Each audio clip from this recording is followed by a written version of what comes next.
Bismillah, walhamdulillah, wassalatu wassalamu ala rasulillah. Many of us know the movie The Matrix, and we all know the scene where the main character Neo is offered two pills. He's offered the blue pill of ignorance, and he's offered the red pill of curiosity. And we all know the saying that curiosity killed the cat. And we all know that Neo took the red pill. And we all know that curiosity is always a vital characteristic, a very important characteristic that is found in prophets, but it's usually always shunned by mainstream culture. It's usually always looked down upon. And curiosity itself is a characteristic that is found the most in the most beloved prophet to Allah Azza wa Jal, Ibrahim alayhi salatu wassalam, who Allah Azza wa Jal says of him, وَاتَّخَذَ اللَّهُ إِبْرَاهِيمَ خَلِيلًا.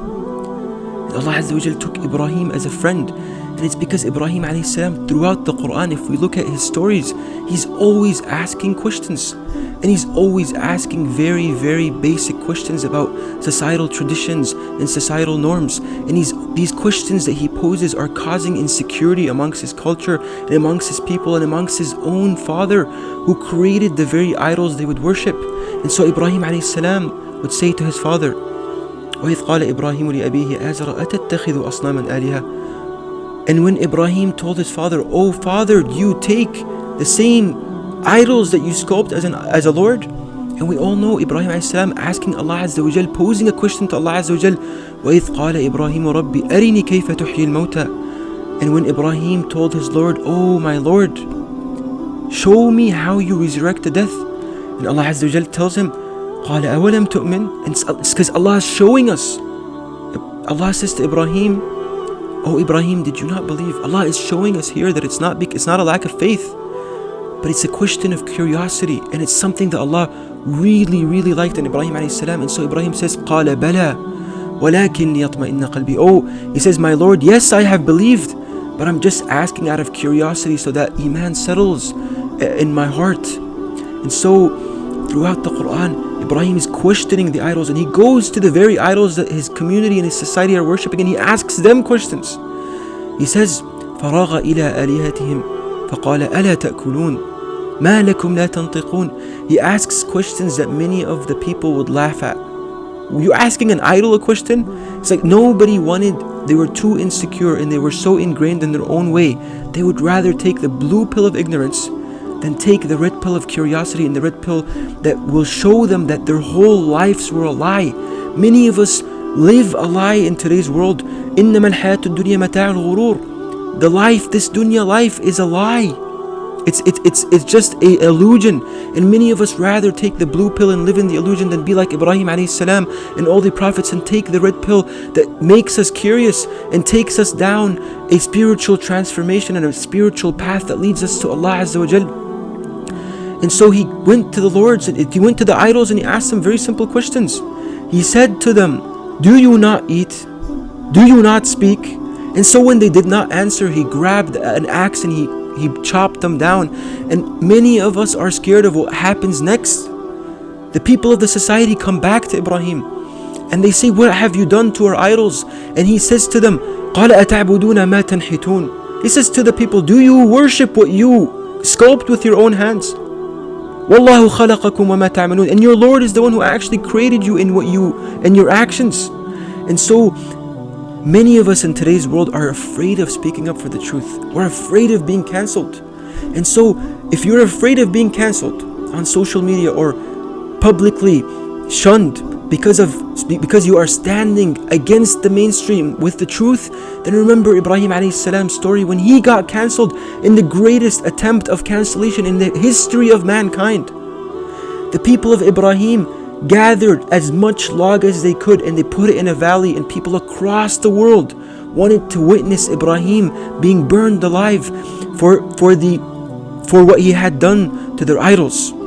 And so Ibrahim alayhi salam was not afraid. He said to them, وَقَالَ إِنِّي ذَاهِبٌ إِلَىٰ رَبِّي سَيْهْدِينَ. He said, "I'm going to my Lord, He is going to guide me."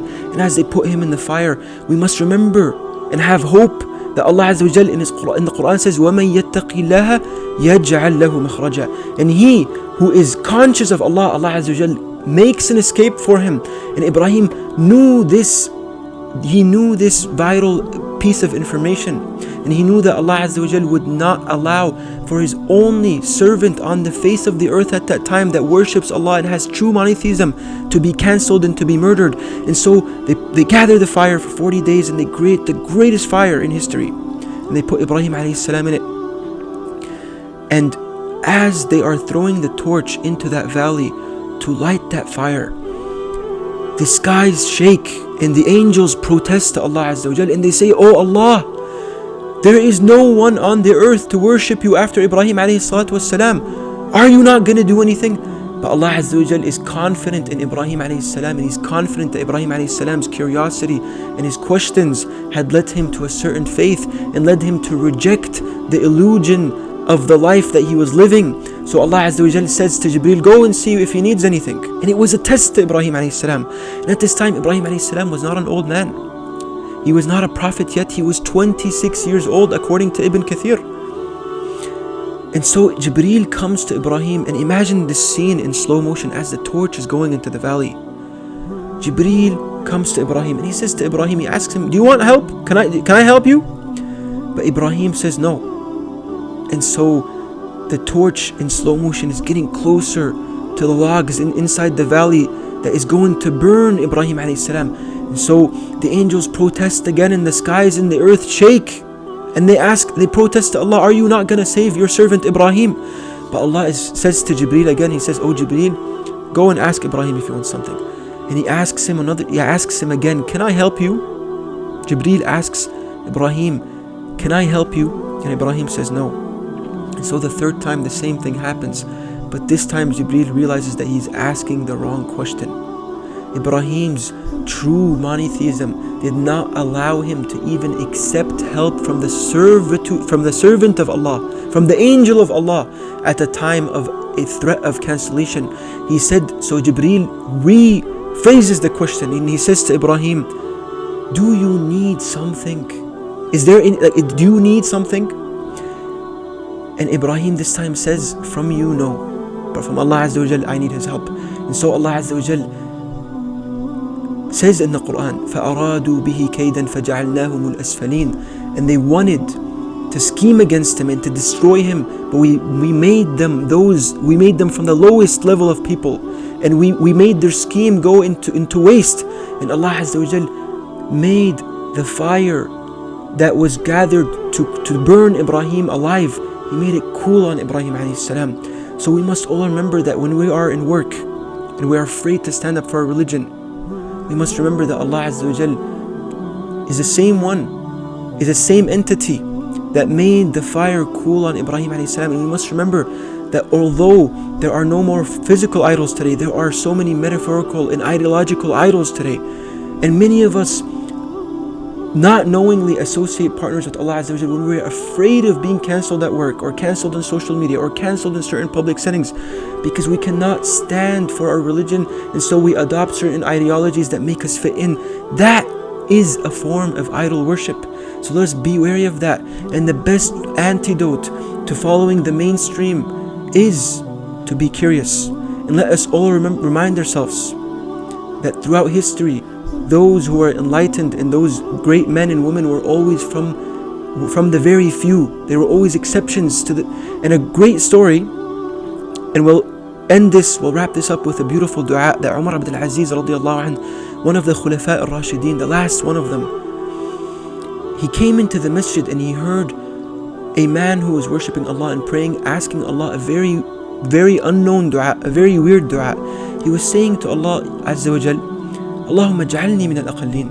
Oh my Lord, make me from the very few, because Allah Azza wa Jal throughout the Quran, He says, وَقَلِيلٌ مَا هُمْ, and very few are they who are generous, who are honest, who are true believers, who are curious. So Umar ibn Abdul Aziz says to him, "Why are you making this dua? I have never heard it."